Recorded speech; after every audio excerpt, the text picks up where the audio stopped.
à vous fidèles internautes, bande connus sur la message Kolanda Léo. Une fois de plus, Mbote Nabino et puis félicitations au nouveau chef de l'État, M. Félix Tshilombo Tshisekedi. Mingi. Et là, quoi, petite population et bongo réussite, il y a M. Félix Tshilombo Tshisekedi, bongo combattant à IDPS, nebomoni population et tondia wana limité 10e riz, 9e riz, ndalo baka limité mobimba, 11e riz, 12e riz, en tout cas nzela kutezate, ndeto moni bongo bande kwebele awa. Une fois de plus, hein, dans la mémoire, il y a Papa Etienne Tshisekedi Bongo. Topesi vraiment félicitations à Oezali, nouveau président. Il y a IDPS Bongo Ezali Ndeko Félix Tshilombo Tshisekedi. Na kozwa pe batwa wa ba komekampe ko exprimer Ezali. Et c'est ngona bango le micro malembe to kozwa ndeko moko. Bonjour papa. Bonjour. Pesa biso émotion na yo parce que ce tobito zo ma le bébélé a ba misusu ba kolobake. Ozo ka ndenge nini ya ba oyo ka kina ndenge nini. Et na 3h du matin. On dirait rêve, donc on dirait nazo rêver, mais ça réalité. Et c'est ngweza makasi pona komona combat na biso otobundi na ba marche ko beta biso ba lacrymogène ba misusu ba tika biso. Le loyo, victoire et mon aïna misu. En tout cas, Tokumisi Nzambe et Sengwezana Moutema, depuis l'Obito Lalina Nouté jusqu'à présent, on est émotionné, on est dans la joie. En tout cas, vraiment, Tosepeli Félix Tshisekedi Aza, président congolais, Nyon surtout, Aza président Oyako réconcilier Bisso, Aza président Teponagoya Kosala règlement de compte. Vraiment, tu sais pas na présent na biso, tu sais pas na discours na. Merci beaucoup. Par rapport à Ozali mandat na ye. Na ko souhaiter à travailler pour relever défis au ezama kasi pour na ko la peuple congolais na situation oyo tozana yango lelo. Vraiment, je lui souhaite bonne chance. Na souhaiter réussir mandat na ye. Plein succès à son mandat. Ok, merci beaucoup. Papa yo le bini ni seconde zandengi ni okaki nouvelle Rolanda ki oyokaki ndenge nini? Tozali vraiment satisfait. Tolalite banda 19h. Ti tongo tolanda ka information. Tango ebimi to ton terminer sengo pourquoi parce que vraiment mabala siko yeye. Maman, la misala, enseigner misala, mais salaire médiocre. Salaire médiocre, médiocrité. Je vous dis que Nengue Félix Aye, ton imi que tout le monde salaire bien, tout le monde misala. En tout cas, c'est pas l'imacas. Ok, merci. Médiocrité qui est tombé, régime est tombé. Ok, merci beaucoup. Mais vous savez, bonne chance et puis bon courage. À ça, la mission a bien gêné, ça s'est retrouvé. Merci beaucoup. Ndeko, c'est là nous. On y a dit que les facilités pour gagner l'élection, on a Ndeko et Félix Tshisekedi parce que Congolais a passé 2 ans de souffrance. Pendant 2016, et marche, revendication et tout. Alors, les lois Congolais à réussir na wezali candidat à opposition. Donc naeki esengo makasi jusqu'au-delà même que je peux pas l'exprimer parce que biso toza ba étudiant totanga ka mais tozwaka ba misala te. Voyant que Félix maintenant le candidat de la démocratie a eu pouvoir et salinga esengo mingi. Nazi esengo ko nazo rassurer ba jeune tout que cette fois-ci tokozwa ba boulot après ba étude na biso tokotanga pe na facilité. Il fallait biso sototika ba parti pris tout le bâté que le la Martin Fayulu a zuité toko soutenir Félix T. Mais Félix est un candidat du peuple, candidat de la démocratie, candidat de la République du Congo. Il fallait tout soutenir et tout chaye maboko, tout chaye na maboko nzambe afin qu'il a réalisé ba projet sur la société à Zanango. Ok, batbaza mouebele, papa nanga na ebise. Ce qui est vraiment na souhait moko ko présenter Félix parce que toza kaka na début année et jusque là toza en 10 jours depuis to côté 2019. Bon candidat na biso pa bimi awa na bito ko souhaiter nini pa Félix. Nazana esengo makasi ndenge Félix Antoine Tshisekedi azui pouvoir aza donc nazo pesa message na Chiluba bon ezate que tolo bakeno so na pesa message na Chiluba maluba ekomi net ke o te tozoloba mpo bato baoyo bayebi lingala te bayoka ndinga mbani ndi mpesha Félix Tshilombo Tshisekedi félicitations mudi mu battre wakukanye élection ilimienzeka mu 2018 et 2019 mu battre babuyi ulisha la bukalenga wa course moi tout mu féliciter mu mba débattre avec 38% mu battre mwanga tabukalenga tout féliciter tumweshe courage enzo mudi mubimpa mais Zambia mukwachisha amuna mushindo wa kwenye malu kompa. Merci beaucoup papa. Nazo maman la biswawa. Bonjour maman. Bonjour ma copine. Esengo na weza ndengeni le temps que maman moboti. Ya esengo nanga pesa eza ya mingi trop. Nazana esengo mingi koleka parce que eloko oyo esalami oyo tobanda kondima teke bonjour eko salema mais lokola nzambe aza ya mawa aza ya ngolu asaleli biso ngolu na ye mpo babanda olobaka ekosalama jamais mais nzambe alakisi bango kake ekosalema malgré ndenge na ye boye babetinga nzete babambinga mabanga na bitabe batie ceinture wana bato afayulu babambinga nzete babambi libanga comme preuve mwana oyo abare nzete yeyo azoki pota yango oyo ozomona mais biso tozosepela bango baza bakongolais biso to bakongolaise biso nyonso Félix aza président ya biso nyonso aponi ekolo te ebele ya bato bazoloba pouvoir ekena baluba congolais konyokwama et tout na ebite est-ce que pouvoir Félix abimi pona baluba to Félix abimi pona République démocratique du Congo Félix abimi pona muluba ye moko te abimi pona République démocratique du Congo nyonso congolais nyonso voté Félix ezala muyaka voté ye ezala mutu abandundu kingi mulumbaza muluba te ozoyoka yaya mutu akosa yo te Félix baponi epa peuple baswahili bavote ye bangala bavote ye bazombo bakongo partout eza na mutu oyo azangi na kovote ye te soki mutu alobi bongo akosi. Souhaiter Félix le nouveau président de la République démocratique du Congo et le Komoko ya malamu. Chaque fois on entend la vidéo peut-être à travers malobo yo ko ebisa yawa amema pe changement na ezali mandat na yazo sala 5 ans. Eloko moko ngai na ko loba na ndeko na ngai na président na ngai aza ndeko ta président na ngai na ko senga na yeke amema asala oyo peuple akosenga na ye ozomona apone ekolo te ameka ko soutenir mutu nyonso kaka asilisaka posa ya mutu na mutu oyo nyonso mutu azwa nango bosenga asalela ye apone ekolo te akamba bana mboka bien abongisele biso mboka ebebi en plus okoki permettre nga nazopesa mpenza bamerci mingi na président oyo azalaka président Kabila Joseph pona nini pona eloko ye asali oyo tondimaka te soda jamais akoki jamais kotika bokonzi na pete ndenge ye asaleli en tout cas nga na sepeli na ye to batele kaka za ndeko na biso nde na suki wana. Merci beaucoup Yaya na ebite. Est-ce que tu as quelque chose s'il te plaît bandeko boko sunga ngai voilà ndeko na ebite okolo banini bato balobi eza facilité Kabila atika pouvoir eza kindoto lele komi réalité bato même qui va combattre mingi contre Kabila en disant que à côté kate machine à tricher boye le résultat est précis négatif na ngamba ya majorité positif na ngamba opposition yoko ebisa Joseph Kabila le président honoraire de la République démocratique du Congo. Problème est à remercier, problème est à m'abêter parce que tout le bagaton tout dans la Bible, Bible le but tout pouvoir vient de Dieu. C'est Zambé monde appelle ça le pouvoir. Mais Joseph Kabila tout remercier parce que après biso privilège moko ya que non tout doit pouvoir parce que ce n'est pas facile en Afrique dans le monde. Président tika pouvoir boy, ce n'est pas facile. Tout le monde en nulle part. Mais comme il y a la Chiango, il faut que tu battes là et tu remercier Belé pour la Makambasa na Congo. Tu battes comme ça, elle est vraiment à l'aise. Ma camion tout est là Kolimbisana. Même Jésus na Kolokota, a Sengela Bisso Bolimi c'est pas Nzambi. So que Jésus a l'obaki kuna na Kolokota que Nzambe tala ba frapper nga ba salinga boy. Mais le héros Nzambe alinga zo kanda makasi. Mais a Sengela Bisso Bolimi ici. Abi no père, limite bango bazaba na mike, ba ebe lokote.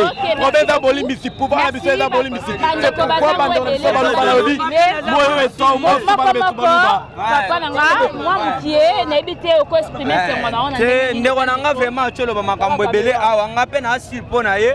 Mais eloko na loba anyokoli biso trop. Ah, biso toza bato européen Joseph Kabila. Anyokoli biso trop vraiment. Mais awa ya ndimi kotika bokonde pa Etienne Félix Tshisekedi. Pona ngai, lokola na za mutu akanda mutu mususu aloba po je pesa ngakanda. Papa yo lobi nini? Aussi ça to banga. Ngai tout d'abord na zone sela Nzambe. Pona likambo isalamile zaki ndoto pona biso yelo comme réalité. Na remercier peuple congolais ba o nyonso ba voter avec Félix tala âge nanga bundi mingi lelo tozuka même victoire mais pona likambo etali président Joseph Kabila président Félix alobaki na elo likambo ya sali quand même ya concéder pacifiquement. Il faut te remercier, il faut t'honorer, il faut être reconnaissant. Il y a mabeto lobby, il y a malamu, tu apprécies quand même. Quand apprécié, merci. Et je crois que le statut il y a sénateur à vie, donc respecter yango. Ok, merci beaucoup. N'hésitez pas à la bisouawa. Yo lobby ni avant to maman, lobby ni pona journée à journée moko marquée. Namboka na biso après beaucoup d'années, il y a régime qui est en place et le régime est changé et na ngambo ya papa na biso Chilombo Félix na habite ceux qui okolo banini. Merci, mais je vais intervenir dans le poteau.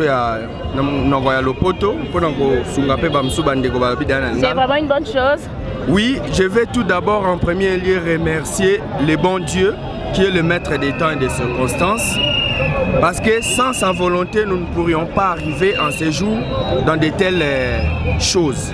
Ce qui s'est fait au jour d'aujourd'hui dans notre pays, la République démocratique du Congo, entre dans les annales de l'histoire. Qu'un soldat puisse donner le pouvoir à un civil. Kabila, soldat, il puisse laisser la place à un civil tel que son Excellence, le président Félix Tshisekedi. C'est vraiment une grandeur de la part de Joseph Kabila. Là, vraiment, nous serons reconnaissants tous les jours vis-à-vis de lui et de sa famille.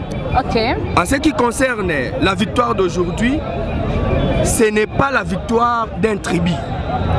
Là, nous devons être clairs. C'est sans discrimination. Là, il faudra vraiment bien souligner parce qu'il y a une confusion qui se passe à la tête des Congolais. C'est une victoire du peuple congolais, de toutes les tribus du Congo. Et c'est lui qui viendra pour diviser le peuple congolais, trouvera sur son chemin les combattants, la base que nous sommes aujourd'hui, que nous avons appelée.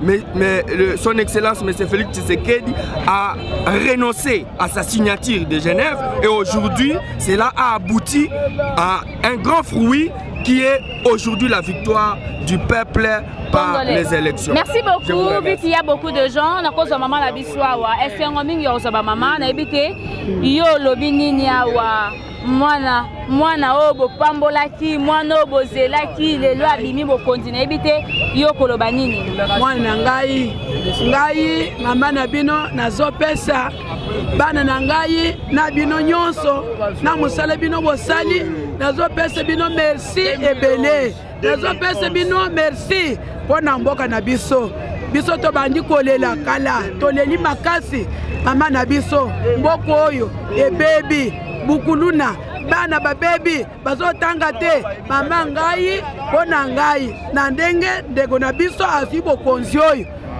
azwa bantu nyonso bazala bantu na ye bazala pembeni na ye asa na bango mosala na bawe basalaki mabe na bawe basalaki bolamu azala na bango bien nazopesa Kabila Kabanga merci ebele mpona mosala oyo asalaki mpona ndeko na biso basingi biso makasi mais bana batanga bandako ezala mwa moyenne ya bieko futa. Merci beaucoup maman papa nangawa papa Yolobini Namonio Awa. Il a une fois pris la photo avec Monsieur Félix Tshisekedi, son excellence. Il a évité ce qu'on a un témoignage Moko Yaye, Yamalamu, et puis Oko souhaité Nini pour Oui, pour moi, j'aimerais m'exprimer en français pour permettre à tous les Congolais qu'ils puissent mieux m'entendre. Si vous pouvez aller un peu vite, parce qu'il y a beaucoup de gens, ils doivent quand même... Ce que moi je reconnais, c'est en 2011 que j'avais fait cette photo avec le président aujourd'hui, son excellence monsieur le Félix Tshisekedi. C'était en 2011 quand il était en mouvement à l'entrée Chicago. Il nous avait promis une chose, il nous avait dit prier le bon Dieu, que Dieu nous assiste, nous aurons des sociétés parce qu'il y a beaucoup de contacts à l'extérieur, les gens nous ont demandé si nous aurons le pouvoir, alors il y aura beaucoup de sociétés. J'aimerais lui rappeler qu'il puisse revenir à ses paroles. Nous voulons voir les sociétés. Alors quand il y aura des sociétés, nous les jeunes, nous allons travailler. Parce qu'il y a beaucoup de licenciés, les docteurs qui chôment, les gradués et les diplômés même. Alors que le président puisse se rappeler de ce qu'il nous avait dit à l'entrée Chicago à Tcha-Tcha-Tcha. Il nous avait dit qu'il y a des sociétés. C'est ça au moins ce que moi je voulais juste lui rappeler. Merci beaucoup. Merci beaucoup. Je vais prendre le papa ici. Papa, yo, Ndekoyaka. Bon, là, dans le Biboye, fait que Zamba Sali va voter Félix Tshisekedi, il était mon conseiller na biso, mais et là comment on a roloba, donc on zong ça m'a bien à m'abêter. Et à la partie à opposition, et à la partie à majorité, côté à la Mouka, donc on zong bangonyo, tout travailler na bango. Biso tout ça battu m'abêter. Tu sais que transition et pas que j'ai dans Genève. Attends battu ma travailler dans Genève, donc on zong bango, tout travailler na bango. Tozo linga, tout le qui s'abattuke, tozo la bateau, yamakambo yamabete, tribalisme et kozalate. Denga batu bazo le baka IDP c'est ça parti ya baluba ezaboye, ngana zone di mangote. Bon comment on monte à école nyonso, à cause de la gouvernement na biso. Mais tokosenga na mutu nyonso oya ko travailler na gouvernement, aye ba ko respecter droit ya mutu parce que c'est le peuple d'abord. Tozo linga, to faciliter peuple dès le souverain premier, aye bané ya combattant à travailler, Moutos à s'en sortir. Ok, merci beaucoup, Ndeko Awa. Voilà. N'invité au Bandaka, les Awa, micro pour la Bilongi, n'invité exprime-toi. Nazaki Penza na posa Koloba. Et Sengonangai et Zapo, Lelo, Tozu président, Oyaza véritablement congolais. Toyebi papa na ye, Toyebi maman na ye. Tozana ba argument ko pesa teke o azana na congolais 100%. Et Sengonabiso angwana. Et loko ya mi balé tolobi boy. Congolais atika ko kanisa ke tribalisme ko sana kata mboka. Ezala mulube ezala mukongo ezala mungala biso nyonso tozaba na tatabo moko. Mama bo moko. Tribalisme ko zala te ezala batu ya fayulu. Ezala batu Shadrach soki Shadrach. Ye Shadrach soki Shadrach. Baba na bango te. Muluba zande ko na ye, mais mabe na ye moko. Ete ya ye. Merci beaucoup. Voilà, papa Nangaï. Et là, on a reçu vraiment, nous avons merci. Voilà. Malgré ma réunion chez l'Église, après 37 ans d'élite, les lots, Zambé a sali grâce aux pouvoir. Et là, on a reçu un abattoir. Attends, on doit saluer ma paix. Mais attends, il faut bosser la réunion sur ma paix. On va reconnaître Bolam à Mout. Les longs à la repère à Joseph Kabila, vraiment merci. Il y a comme un militaire a dû pouvoir accéder dans Maboko, il y a civil. Et puis, on a Félix Aganis. Aganis, c'est lui qui a tatanaye. Tata le lobby sur ma jeune carrière et Sili. Aganis, ça me un peu qu'on revoir, surtout pour les bisous ma jeune. Totangi, to chemikana, nanda, to comme boula ba moto, to comme ba kuluna, to comme ba fazer, ba problème est belé. La Rosenga, il y a un peuple congolais, tous à la kimia, tous à la tribalisme, tous à la bomoko, tata moko, maman moko, école moko. Merci beaucoup. Le message ici va toucher directement le nouveau président de la République démocratique du Congo. Pour Jeanne Azolela, on a besoin vraiment autant la Pekanaye. Maman Yorobini. Merci. Nzamba Zabolingo. Oh nyonso toza lelo ezali Nzambe nde asali o toza lelo. Tozo pesa ye merci. Apesa Félix Etienne et Félix Tshisekedi Chilombo. Sagesse ndenga pesa ki Salomon. Apesa ye sagesse. sokola pensa Congo, ba jeune ba son misala, ba papa ba se retrouver, fonction publique se retrouver, biso leur tozo kola, ba papa ba so yebisa biso, ba za ko sana fonction publique, ba so ebele ko kana funa na société, zamba sala, esengo esengo. Mama ya lobini nyawa ba se na ngai na ningina loba boye. Tokoma kotika ba tolo polele po mobala la poto somba lipa. Ndenge Félix Tshisekedi azui ayeba ke betita bafuta maka bayeba ke basipe baza ndenge azwa muluba te azwa mkongo te azwa ninte il faut priorité et sale mais aloko la côte à côté 4 Congo elingelo bateke loko Félix azui akene kati na baluba jamais wana to boya ngoto lingi démocratisation et salama biso bafito komaka bongo kolala mina mibali ka Paul somba lipa na tongo ba misala eterama et comme na ba parti mutazu diplôme comme nango cabine comme n'importe quoi, to boy, en retenant misala et salema jusqu'à maintenant, ça les amis, totalement la mitakala. Voilà. Je vois qu'il y a beaucoup de gens, s'il vous plaît, vous allez parler,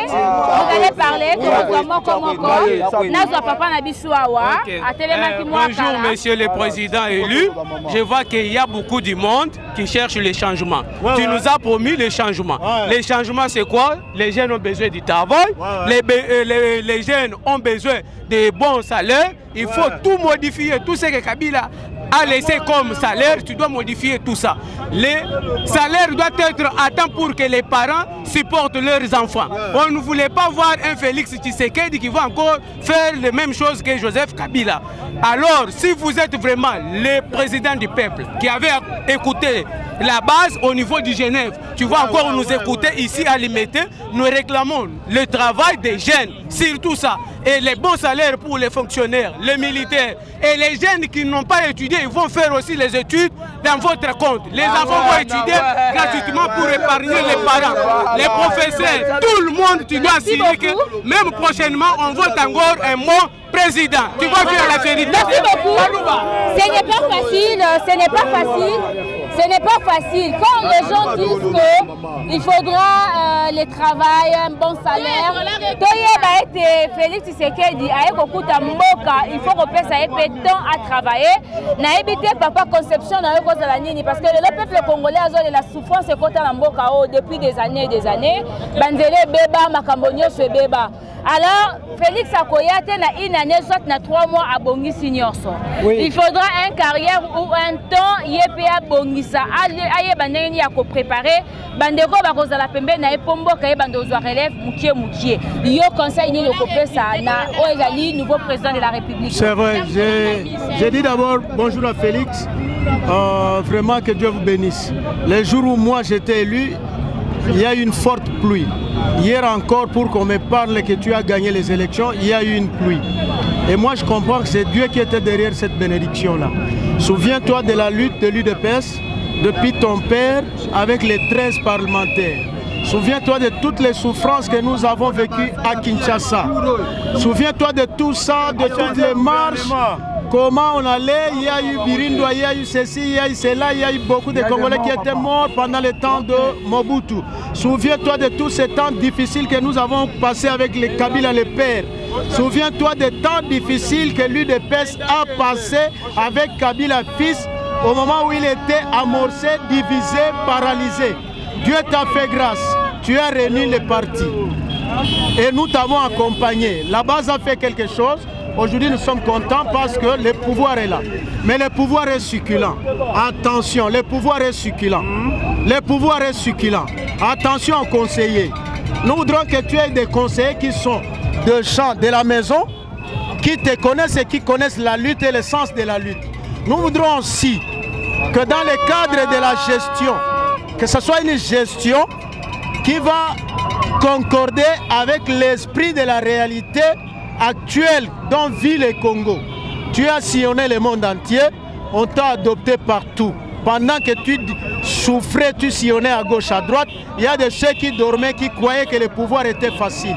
Mais le pouvoir n'est pas facile. Tu vois comment tu as su convaincre les Canadiens et les autres. Donc il faut aller avec cette lancée-là à l'interne. Ce que nous voulons à l'interne, c'est un Congo nouveau. Nous sommes dans une nouvelle année. nous sommes dans les premiers mois de janvier et nous avons dans ces mandats un nouveau président.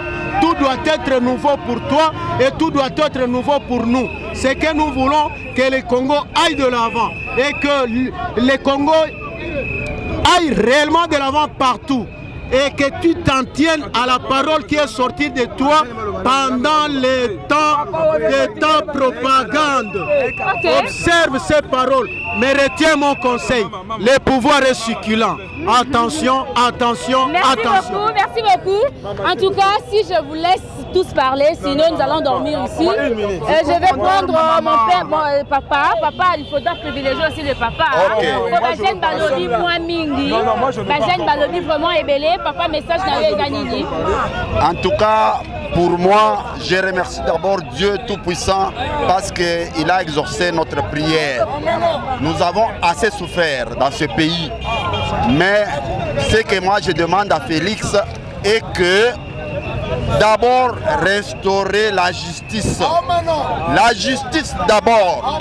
Et après, soyez à l'écoute du peuple parce que tu as suivi ce que nous avons demandé. Le peuple d'abord, la base d'abord. Écoutez d'abord le peuple et agissez. Okay. Soyez à l'écoute des autres aussi. Ok, merci beaucoup mon ami, si vous allez parler. Ouais, okay. Vous avez un message à dire, quelque chose à dire ou un message à lancer. On a toujours à dire avec des événements pareils. On ne manque pas à dire surtout. Oui. En tout cas, je commencerai d'abord à remercier le président Kabila. Dans l'histoire de ce pays, on n'a jamais eu un ex-président vivant. S'il faut voir un ex-président, il faut aller dans les tombeaux, dans les mausolées. Donc ce n'est pas bien. On avait vraiment soif un jour d'aller voir avec mes enfants notre ex-président de la République vivant. En tout cas, c'est déjà quelque chose de meilleur. En tout cas, félicitations pour d'abord Kabila. Oui. De deux, je sais que je peux demander à Félix. Il avait demandé la base. La base a voté. On a passé. Maintenant, la justice, ce qui a détruit ce pays avec le régime sortant, c'est l'impunité. D'abord la justice. D'abord la justice, on peut marteler jusqu'au lendemain sur ça. D'abord la justice. Ok, merci beaucoup. Merci beaucoup. Ndekolanga mwasi awa nebite songo na weza nini nokoloba opportunité Félix nini songo makasi pa mama esengo elekinga etondinga motema mama tozobala te mabala ekomi pasi bongo ezate tokoma bota na ba réserve mama soko bocho ko boko na bana ndenge nini otanga na pasi mama tala kitongo na ngao libali sate mama kama kindumba ofanga na ndako baboti mama Félix akanisa biso mama akanisa biso sera biso kidola kitabino quoi qui ta maman tobala tobota merci beaucoup en tout cas voilà papa mais fais un message nayo fais un message s'il vous plaît fais un message nayo voilà je suis très content je suis vraiment très content l'autre personne dit que Moulouba Rose au pouvoir qui est-il c'est le peuple d'abord c'est la caméra c'est le peuple d'abord c'est le peuple qui donne le pouvoir ça c'est pour moi ok après 32 ans de lutte, UDPS sans mériter reçoit pouvoir. Alors, Bissoto Sagi choix Fati et Sagi Pambate. Tu n'avez pas dit que parti où ils ont mérité na Congo et ça UDPS. Alors, Fati a sa président Baloubati. Il y a pas Congo, il y a pas Tabanunité. Donc, ça n'a pas chasse à la sorcière. Donc, nous sommes Fati Azali président. Message dans la passé. Merci beaucoup. Ça, tu peux comprendre. Maramonia c'est sengela ki koloba bandeko balobi yango bongo toza pe na bandeko ya INC awa toyebi komba ya Félix Tshisekedi azalaki ye moko te azalaki bongo accompagné na papa na biso Vital Kamerhe ezalaki bongo facile te po bato bandima ye pembeni ya Félix après avoir kobimisa ba o nyonso yokanaki très vite Caméréen et tout mais lelo tomoni bongo azaki directeur ya campagne ya ndeko Félix Tshisekedi bongo lelo INCP ezali ko sepela makasi na ebité papa bonjour na part ya INC tango boyokaki message oyo que candidat oyo accompagnaki au président Nabino Vital Kamerhe accompagnaki étant que directeur ya campagne aleki esengo ezaki ndenge nini esengo leki makasi esengo ezali makasi pamba te touti na bitumba toyebi bien makamaleka ki na Genève si bana mboka Félix Tshisekedi na mwana mboka Vital Kamerhe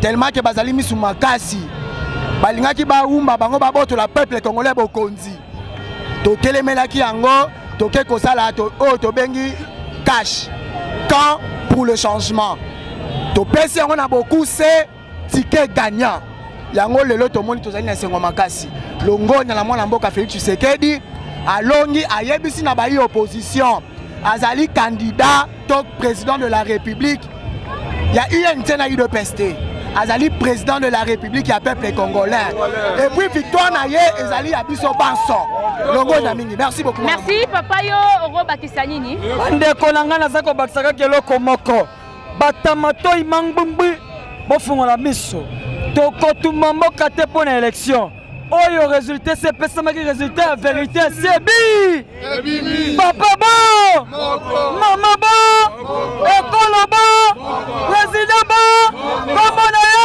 Félix Tshisekedi Tshilombo oyo biso tokola bakana mokusi yango wana tolobi ke Félix alobi boye azali président oyo babi oyo baluba tribalisme alobi makambo ya tribalisme ezali ozala moluba ozala mokongo ozala moswahili ozala mongala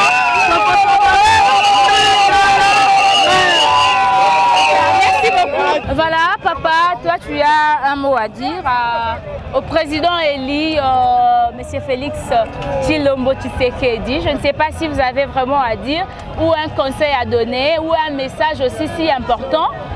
Vous pouvez lancer ça devant notre caméra plutôt. Merci d'abord pour la parole. Moi je pense que c'est la victoire du peuple congolais. Je rends hommage, vraiment un grand hommage au président Kabila qui nous a amenés là où nous sommes aujourd'hui. Parce que ça n'a pas été facile. On ne peut pas parler aujourd'hui du Congo sans citer le nom du président Joseph Kabila. Ça, il faut vraiment le reconnaître. Et je rends aussi hommage particulièrement à tous ceux qui nous ont accompagnés pour qu'on arrive à cette victoire finale ici. C'est tout ce que j'ai à dire. Merci beaucoup, papa. Vous avez un message? Bon, j'ai un petit message à remercier M. Kabila Kabangé, puisqu'il a quand même nous montré de quoi il était capable d'organiser ces élections dans notre pays. L'élection, nous avons voté. Tout est passé bien, dans du calme. Nous sommes venus rendre pouvoir à notre président Félix Tshisekedi. Merci beaucoup. Merci beaucoup, Papa Nanga. Vous avez un message. Il y a Ndeko Félix.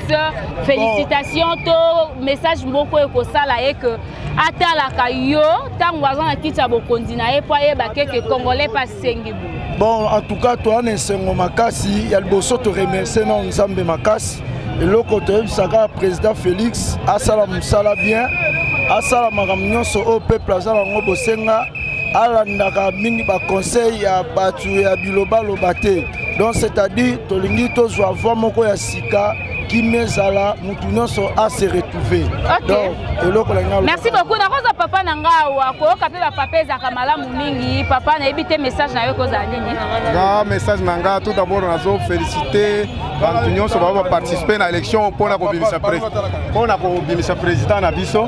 Naza fier, nazo féliciter pe Kabila parce que tu es qui a ça des ordres mais à Monique peuple a souffrir mingi à permettre l'élection ya bien si quoi tu as président na biso to banda koling nazo féliciter payer parce que oui parce que tu as des ordres merci oui merci mais bon nazo papa wa Ndeko Félix Tshisekedi aza lelo élu comme président de la République provisoirement. Na ebité ndeko soki congolais lokola auto biso yo soto tondi awa tango bando tala vidéo yo azotala yo message dinyo ko tikala na moto akolo bakende kwa na lobaki pona ba Congo. Bon message nangeza boyi na sepeli vraiment ndenge nzambe asungi to comme une étape oyo makile tangité donc nzamba zo lokumu vraiment mon continent biso Félix Tshisekedi to sengi na ye aza jeune to lingi à venir ya jeunesse. Tout se retrouver dans mikolo ezali koya to na bomoko tata moko mama moko tribalisme tozo ka boyna boy ezala te yango message na ngai donc to na bena bomoko papa olingo ba loba boy Félix aza président ya baluba te mais aza président ya Congo mobimba aza président ya Congo mobimba bato bazokanisa soki nini aza président ya Congo mobimba oyo aboyi amiboma na ye asa mokili na ye. Voilà, merci beaucoup papa Lobinini. nasepeli kaka ndenge président Félix azwi pouvoir et puis nasepeli aussi sur le conseil de sécurité nasepeli na communauté internationale nasepeli na Senko en tout cas na félicité bango makasi en tout cas minga koloba pende eza te nzambe apambola ye. Ok, merci beaucoup. Voilà papa yoza un message à koloba éviter tokosuka na biso awa na yesengo ya koyamba président na biso ya sika président ya Congo mobimba eza président ya ekolo te azali président ya Congo mobimba elobami et puis je crois que azo landa to akolanda vidéo yo ayoki que ndeko Félix Tshisekedi peuple voté yo alobi bongo oza président ya Congo mobimba akokisa maloba na ye misala emonana visosala ezala na mboka bana batanga kolia ezala. Merci beaucoup, voilà, merci.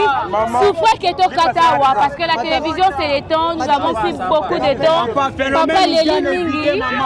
Vraiment ngai. Banda Congo banda. Indépendance bandit. Avec Félix Tshisekedi le pouvoir, il y a peuple congolais. La souhaité banda kala. Les autres du pouvoir vraiment le peuple congolais.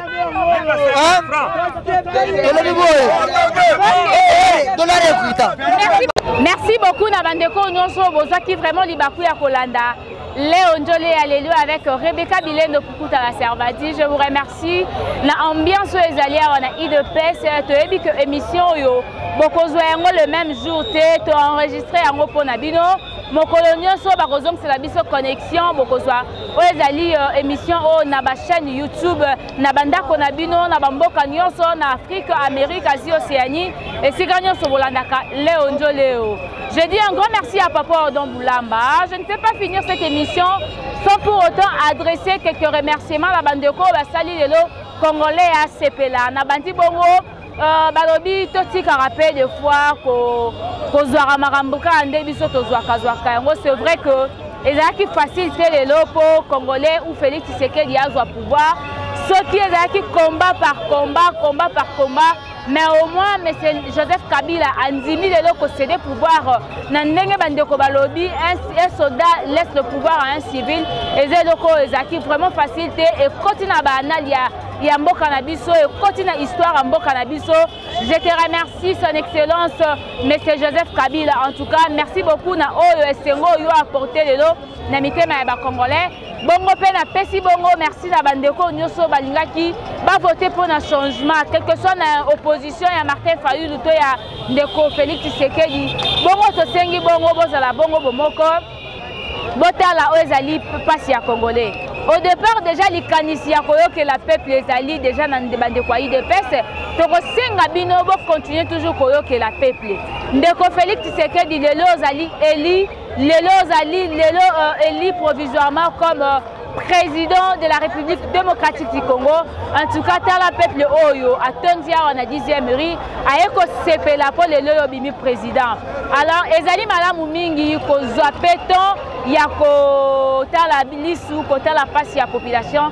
Na sepeli bongo na ezali ki conseil ya papa moko lobi pouvoir ezali sucre mingi. Maintenant au koti yango il faut osala à part de choses oye ba besoin ya moto moto. Zala ba bon conseiller et ko zala bongo malamu mingi. Merci na équipe ya Léon Njolé Papa Odon Boulamba. Merci bongo la bandeko nyonso balanda kabiso le professeur Jacob Louamo na famille Pukuta depuis Champagne et puis na FC Match qui est derrière la caméra et pourquoi pas na Rishi Pukuta le monteur de Léon Njolé na bandeko nyonso bakozali baku ya kolanda oezali émission oyo bobo ça na pété ko souhaiter nga ba joyeux anniversaire bongo na fêter anniversaire na nga sous stress ya oezalaki publication le 9 janvier en tout cas na koyamba oezali ba message d'abino même pas aujourd'hui mbala sima. Merci beaucoup.